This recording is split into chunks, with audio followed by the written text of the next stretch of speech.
Hi வணக்கம். மொச்சப்பயிறு புளிக்குழம்பு வைக்கிறதுக்கு இந்த சின்ன கப்பில் 1 கப்பு மொச்சப்பயிரை 4 மணி நேரம் தண்ணியில் ஊற வச்சு வச்சுருக்கேன். இப்போ ஒரு குக்கர் எடுத்து ஊற வச்சு வச்சுருக்கிற மொச்சப்பயிரையும் போட்டு கொஞ்சமாக மஞ்சத்தூள் போட்டு குக்கரை மூடி குக்கர் வெயிட் போட்டு ஒரு 4-5 விசில் வச்சு வெந்ததும் எடுத்து வச்சுக்கலாம். இப்போ நான் ஒரு 100 கிராம் சின்ன வெங்காயத்தை பொடிசாக கட் பண்ணி எடுத்துக்கிறேன். ஒரு 6-7 பல் பூண்டை தட்டி எடுத்து வச்சுருக்கிறேன்.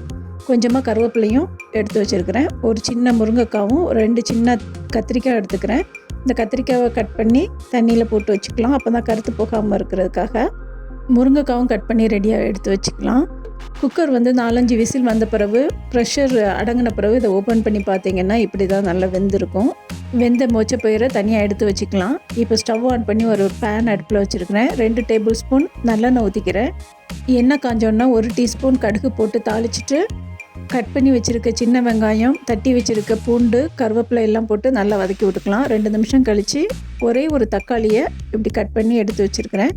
அதையும் போட்டுக்கலாம். அப்புறம் கட் பண்ணி வச்சுருக்கிற முருங்கைக்காய், கத்திரிக்காய் இதெல்லாம் போட்டு ஒரு 2 நிமிஷம் அந்த எண்ணெயிலே வதக்கி விடுங்க. ஒரு 2-3 நிமிஷம் கழித்து ஒரு 1.5 டீஸ்பூன் உப்பு போட்டுக்கிறேன். இந்த காய்க்கு தேவையான அளவு உப்பு போட்டுக்கிறோம். போட்டு நல்லா ஒரு 2 நிமிஷம் வதக்கி விடுவோம். ஒரு 2 நிமிஷம் கழித்து நம்ம வேக வச்சுருக்கிற மொச்சப்பயிரை எடுத்து இந்த காயோடு சேர்த்து வதக்கி விட்டுக்கலாம். ஒரு 2 நிமிஷம் காயோடு சேர்ந்து இந்த மொச்சப்பயிரும் வதக்கி விட்டுட்டு இப்போ குழம்புக்கு தேவையான மசாலா பொடி ஆட் பண்ணிக்கலாம்.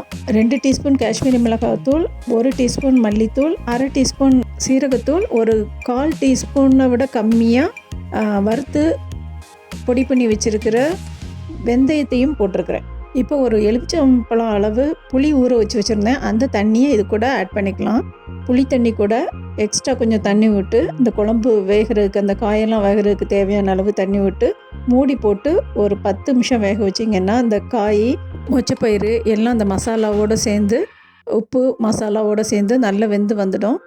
உங்களுக்கு இந்த ஸ்டேஜிலே இறக்கன்னா இறக்கிக்கலாம். நான் இப்போ ஒரு 1/2 டம்ளர் தேங்காய் பால் ஊற்றிக்கிறேன். தேங்காய் சேர்க்க பிடிக்கல அப்படின்னா தேங்காய் சேர்க்காமலும் இந்த குழம்பு டேஸ்ட்டாக இருக்கும். தேங்காய் பால் ஆப்ஷனல் தான். தேங்காய் பால் விட்ட பிறகு ரொம்ப நேரம் கொதிக்கக்கூடாது. இந்த தேங்காய் பால், மசாலா, அப்புறம் இந்த காய் எல்லாம் ஒன்றா சேர்ந்து ஒரு கொதி வந்த உடனே நம்ம ஸ்டவ்வை ஆஃப் பண்ணிவிட்டு குழம்பை இறக்கிடலாம். இந்த ஸ்டேஜில் கொஞ்சம் உப்பு செக் பண்ணிக்கோங்க. பத்தலைன்னா இந்த ஸ்டேஜில் போட்டுட்டு ஒரு 2 நிமிஷம் கொதிக்க விட்டுட்டு இறக்குங்க. தேங்காய் பால் ஆட் பண்ணிங்கன்னா ரொம்ப நேரம் கொதிக்க விடக்கூடாது. ஜஸ்ட் ஒரு கொதி வந்தோடனே இறக்கிடுங்க.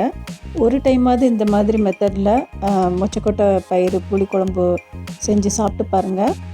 இந்த வீடியோ பிடிச்சிருந்தா லைக் பண்ணுங்கள், கமெண்ட் பண்ணுங்கள், சப்ஸ்கிரைப் பண்ணுங்கள். தேங்க்யூ ஃபார் வாட்சிங்.